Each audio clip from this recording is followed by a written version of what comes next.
Christianity, like what Jesus has done. Imagine being so entitled that you think...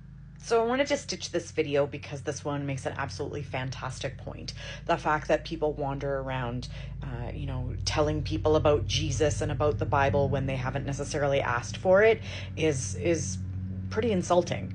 And I wanted to relate that because I, as someone who is Wiccan, I have my own belief system. We believe in many gods and goddesses. We believe in all sorts of things. But in our religion or belief system, we are actually not allowed to recruit people.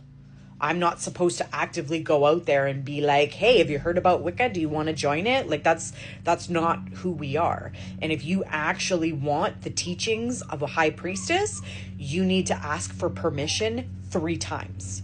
And one of those times needs to be in writing, that you need to agree to learn about our belief system. Because we don't just run around telling people everything. If you want to know about it, we are happy to share it with you.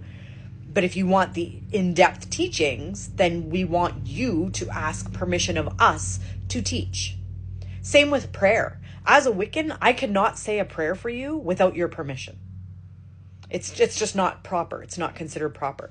I will gladly pray for you anytime you want it, for any reason. But it's against the rules for me to pray for you unless I've been given your permission.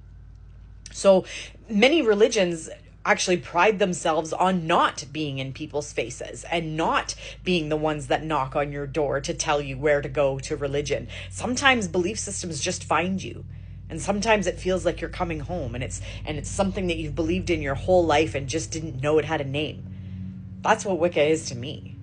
It follows all the belief systems I've ever held and ever known. I just didn't know there was something that embodied all of it. And that's what I found. I could teach all sorts of things about what I've learned and how wonderful Wicca is to me, but it's taken away my fear of death. It's taken away my fear of, retribution. We don't believe in the devil. We don't believe that there's an underground evil force that's holding us accountable for our sins. We hold ourselves accountable. We judge ourselves by how we treat other people. We live by our Wiccan Rede, which is do as you will and harm none.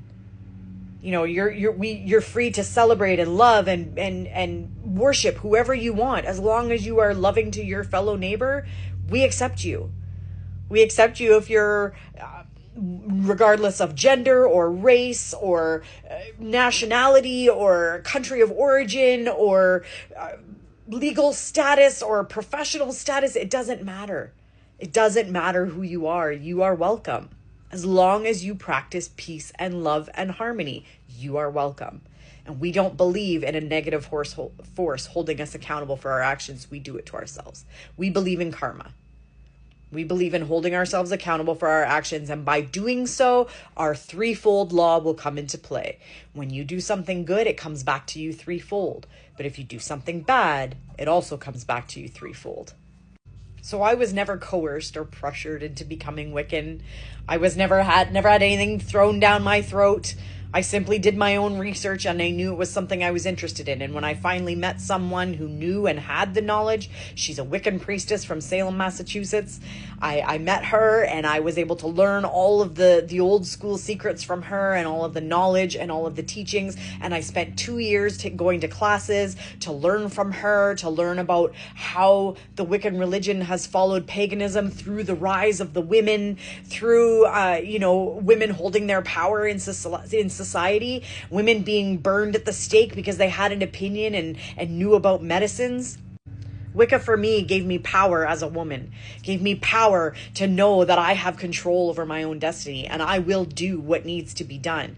And I will hold myself accountable to make sure that I am good and kind to other people to the best of my ability. And I will still make mistakes and I will still be wrong and I will correct those mistakes. And I will recognize the privileges that I've been given and try to fight for those who have been given none. And that's how I make a pledge to my religion or my belief system, is that I will stand for all who have less than I do. I will stand for all who are persecuted or treated differently simply because of who they love, what color they are, who they worship, or anything of that matter. I support all people. And even if you're a fascist bigot, I still wish you no harm. You know why? Karma will come back. Karma will find you. I may not be around to see it. It may not happen in my lifetime, but at some point, karma will come back to you. And believe that, I do. Blessed be to all of you.